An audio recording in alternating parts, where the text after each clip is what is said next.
꽃이 피는 시기이긴 하지만 4.3은 언제나 슬픈 날입니다.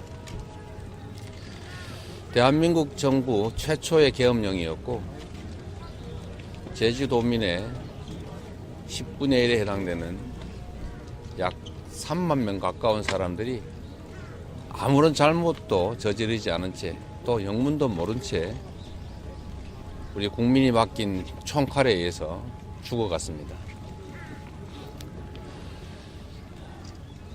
이런 국가폭력은 어떤 경우에도 용서될 수 없습니다. 이런 국가폭력은 다시는 대한민국 역사에 재발돼서는 안 됩니다. 제주 4.3 계엄에 의한 국민 학살이 결국 단죄되지 못했고 그 때문에 다시 80년 5월에 계엄령에 의한 국민 학살이 이어졌습니다. 그에 대한 책임 역시 완벽하게 묻지 못했기 때문에 오늘날 다시 계엄에 의한 군정을 꿈꾸는 그런 황당무계한 일이 벌어졌습니다. 국민 여러분께서도 보셨겠지만 12.3 친위 군사 쿠데타 계획에는 약 5,000명에서 10,000명의 국민을 학살하려던 계획이 들어 있습니다. 자신의 안위를 위해서 그 하잘것없는 명예와 권력을 위해서 수천 개의 10,000개의 우주를 말살하려 했습니다. 어떻게 이런 꿈들을 꿀 수가 있습니까? 국민의 생명과 안전을 지켜내고 더 나은 삶을 살게 해달라고 세금 내고 권력을 맡겼더니 국민이 맡긴 총칼로 국민을 살해하려는 그런 엄청난 계획을 할 수가 있습니까? 모두 다 이미 벌어졌던 일들에 대해서 충분한 진상규명, 책임규명이 이루어지지 않았기 때문입니다.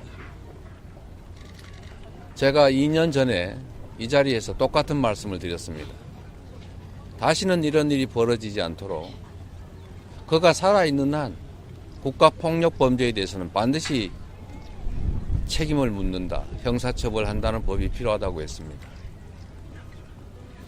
2년이 넘는 기간 동안 참으로 많은 노력을 기울여서 국가폭력범죄에 대해서 공소시효를 영구히 배제하는 법을 통과시켰습니다.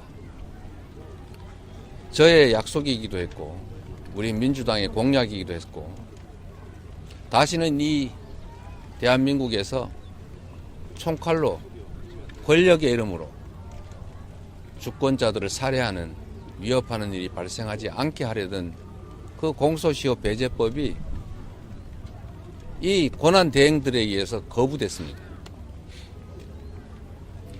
역시 국가폭력범죄를 비호하는 그런 의도에서 시작된 일 아니겠습니까?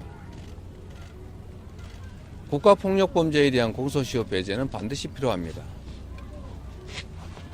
아무리 시간이 지나도 국가폭력범죄를 저지른 자들에 대한 책임은 면제될 수 없다는 점들을 반드시 확인해야 합니다. 다시 한번 약속드립니다. 저나 우리 더불어민주당은 지금 대통령 권한 대행에 의해서 거부된 국가폭력범죄 시효 배제에 관한 법을 반드시 재의결하거나 또 내란 동조 세력 국민의힘에 의해서 거부된다면 그 후에라도 반드시 국가폭력범죄 공소시효 배제법을 재발의해서 통과시키도록 하겠습니다.